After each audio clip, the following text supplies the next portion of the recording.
Eu sempre tentei achar sentido do Danterman nos vídeos das minhas teorias. E mesmo o jogo sendo maluco por si só em um universo fantasioso, tem algumas coisas que passaram do limite. Mesmo assim, eu sempre busco um sentido nisso, por mais louco que isso seja. Mas nesse vídeo aqui, eu vou reunir 5 coisas que nunca vão fazer sentido no Danterman. E nem tente buscar um sentido para as coisas que eu vou falar aqui nesse vídeo. Não adianta. E não é coisa simples ou bestas como o pulo duplo, que nunca fez sentido em nenhum jogo lançado até hoje. Mas eu vou te mostrar coisas que você já se bateu no jogo, mas que nunca se perguntou o porquê. Água que dá dano.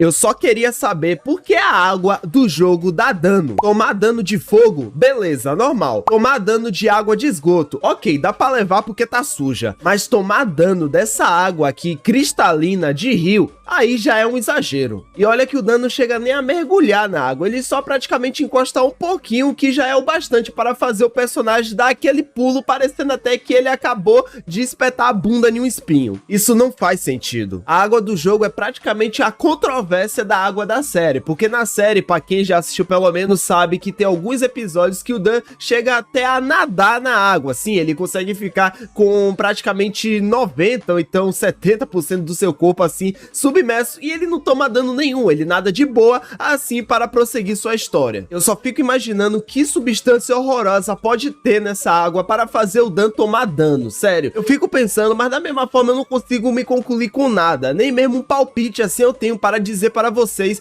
por que a água do Danterman dá dano. Mas pior que o Dan, com certeza os inimigos, que praticamente eles só deles encostarem na água com a vida cheia, eles já morrem instantaneamente. Aí eu fico pensando, essa galera toma banho? Já imaginaram um lugar para jogar jogos de celular sem precisar instalar eles? Esse lugar existe, é o site jogos.com. E de todos os jogos que tem nesse site, o meu favorito é o Subway Surfers. Você consegue jogar normalmente, fazer as missões, comprar personagens, tudo isso sem precisar baixar o jogo. No site eu também achei esse jogo aqui, que é o Party Time, que é um jogo de parkour que dá para se divertir sem estresse. E o melhor é que o site salva seu progresso para você continuar depois. O pior é que quanto mais você vai rolando o dedo, vai achando tesouros. Olha só isso que eu achei, uma versão light do Rio Climb Race. E isso me impressiona muito, o jogo rodando, dando para comprar carros, cenários e isso sem precisar instalar. Se surpreenda como eu também e pesquise agora no seu navegador o site jogos.com. Ou então acesse no link da descrição ou então no comentário fixado. Tempo que o jogo se passa. Isso é uma das coisas que eu ficava me perguntando há anos e que praticamente foi a inspiração de eu ter feito esse vídeo aqui. Em que tempo o Danterman se passa? O jogo ele foi lançado em 2016, mas eu nem preciso dizer para vocês que é óbvio que ele não se passa nesse ano. À primeira vista, assim, por ter reis, princesas, castelos, a gente pode dizer que o Danterman passa praticamente na época medieval. Mas pessoal, poxa, tem muita coisa nesse jogo que contradiz essa teoria. É um rei que tem óculos de realidade virtual, guardas que usam celular, ninjas e cruzeiros de luxo. Pior que eu nem consigo pensar em um palpite para dizer para vocês, porque quanto mais você pensa nisso, mais você fica maluco de pensar. Só sei que não importa em qual século ou ano você acha que o jogo se passa, você nunca vai estar certo. Eu acho que nunca vamos ter uma conclusão e é por isso que isso daí nunca vai fazer sentido. Ninja atacando o Dan. Me escutem bem, nunca fez sentido os ninjas atacarem o Dan no Stage 2 da série. Pra quem sabe o contexto da trama toda da série vai achar que eu tô ficando maluco e que isso não faz sentido, mas espera aí, antes de você dar dislike nesse vídeo, deixa eu contar a história. Olha só pessoal, nos stages finais, tanto do jogo ou então da série, não tem problema os ninjas atacarem o Dan, até porque no decorrer da série eles se rebelam, então faz sentido eles atacarem o Dan, já que o Dan junto com sua galera querem o bem e os ninjas estão querendo o mal. Mas no começo da série, galera, especificamente no Stage 2, os ninjas atacam o Dan praticamente de graça. E eu nem tô contando o episódio 1, já que muitos aí consideram o episódio 1, Stage 1, como se fosse um episódio piloto. Mas a partir do Stage 2, o Dan está lá, tranquilo, de boa, vivendo seu romancezinho com a Josie, que sinceramente eu sinto muita saudade dessa época. E tipo assim, os ninjas, totalmente de graça, começam a atacar o Dan. E olha que eles nem ligaram muito pra Josie, só meteram bala no o Dan mesmo. E o Dan, é claro que começa a revidar depois de um tempo, porque é claro, né, isso daí faz sentido. Eles atacaram o Dan primeiro,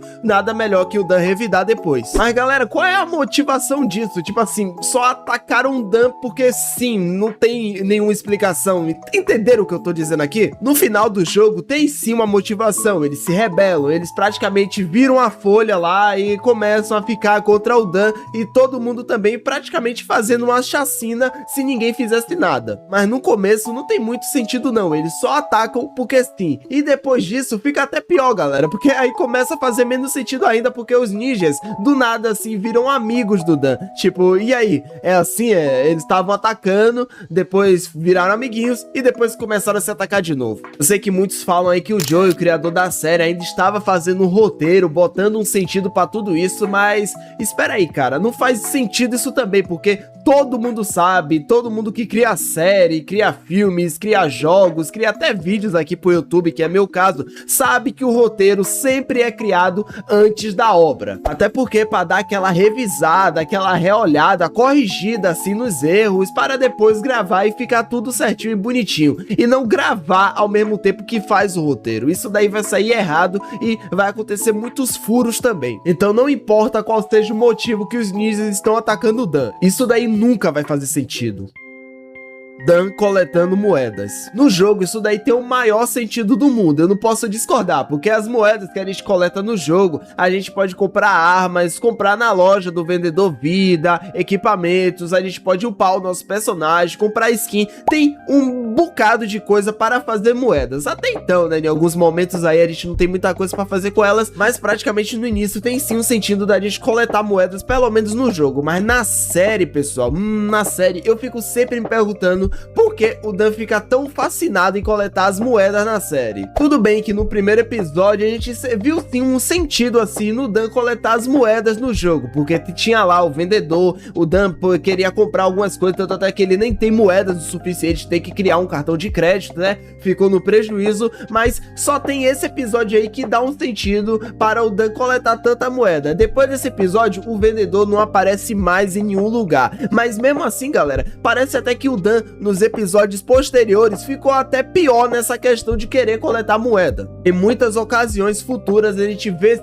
o Dan deixando até de fazer alguma coisa de certa forma importante só para pegar aquela única moeda que tá no canto do mapa, coletar tesouros e essas coisas, mas eu fico pensando, poxa, pra onde tá indo todas essas moedas e o que o Dan está fazendo com elas depois? Porque praticamente depois do primeiro episódio não mostra mais nenhuma coisa assim que o Dan possa gastar esse dinheiro todo que ele pegou no decorrer da história. Até mesmo nessa última temporada que lançou até agora, aparece até um episódio, o Dan, ele achando um vendedor de armas, que parece mais um vendedor de armas clandestino, mas essa daí que poderia ser uma oportunidade de mostrar que todas essas moedas que o Dan pegou tem sim um sentido. Não, o Dan acaba quebrando uma das caixas desse cara, pegando a arma praticamente de graça, ou então roubando aí, como vocês quiserem, né? E ele não acaba gastando as moedas. Engraçado que ele até chega a perder as moedas por causa da maldição, mas mesmo assim ele coleta elas de novo e continuam lá coletadas sem saber por quê. Minha teoria, galera, é que essas moedas aí elas podem servir mais para pontuação, porque em muitos jogos antigos, assim, de arcade, tinha moedas no jogo, mas muitas das vezes elas não serviam para a gente comprar alguma coisa, e sim para a pontuação, como é o caso do Sonic. O Sonic mesmo, os primeiros, a gente pega os anéis lá, mas não é muitas vezes para comprar nada, só apenas para a gente ganhar a pontuação. Mas no caso do Dan também, por a gente não ter alguma barra ali na tela mostrando a pontuação do Dan subindo ao conforme que ele pega as moedas, a única maneira da gente saber se é para isso mesmo é quando o Dan finalmente morrer assim de maneira definitiva do jogo, porque nos arcades, quando a gente morria praticamente assim de maneira definitiva mesmo, não tinha mais fichas ali para repor, aparecia a nossa pontuação final, e essa seria, tipo assim, a única maneira de confirmar que essas moedas serviam mesmo para a pontuação. Personagem duplicado. Foi bem difícil, mas como última coisa aqui que não faz sentido do Lanterman, com certeza é os personagens duplicados que a gente tem em formato de skin personalizada. E esses personagens são os Greasers que são praticamente parte da campanha do jogo, acompanhando a gente nas tramas do jogo, até mesmo aparecendo em cutscenes. E com certeza, galera, um dos maiores erros que a Half Brick poderia ter cometido para quebrar o jogo assim, foi adicionar um evento no jogo onde a recompensa essa era a skin dos Greasers. Sim, galera, os Greasers que a gente já tem no jogo como parceiros ali de modo história, que acompanha os nossos personagens que a gente escolhe para ir na aventura. E uma coisa muito estranha, galera, é tipo assim, a gente adicionar o Greaser e começar a jogar a campanha do jogo, porque vai chegar algumas horas, galera, então alguns momentos que possa ser que os Greasers apareçam na sua tela, e se você tiver com um dos Greasers selecionados e usando ele, é um pouco estranho ver ele duplicado, é até uma coisa que não faz sentido. Eu sei que muita gente não liga pra isso, até porque isso não afeta de jeito nenhum o jogo, é até engraçado e divertido de se ver esse negócio estranho e bizarro, mas eu não posso deixar de citar que é uma coisa que não faz nenhum sentido no Dutterman. Mas galera, essas foram as coisas que não fazem sentido no Dutterman. Eu espero de verdade que vocês tenham gostado desse vídeo, e se vocês gostaram desse vídeo, eu tenho certeza que vocês vão gostar desse outro vídeo aqui, que são de coisas que tem na série do Dutterman, mas que não tem do jogo. Eu tenho certeza que vocês vão gostar desse vídeo. Muito obrigado a todos, e eu vou ficando por aqui. Então valeu, falou e fui!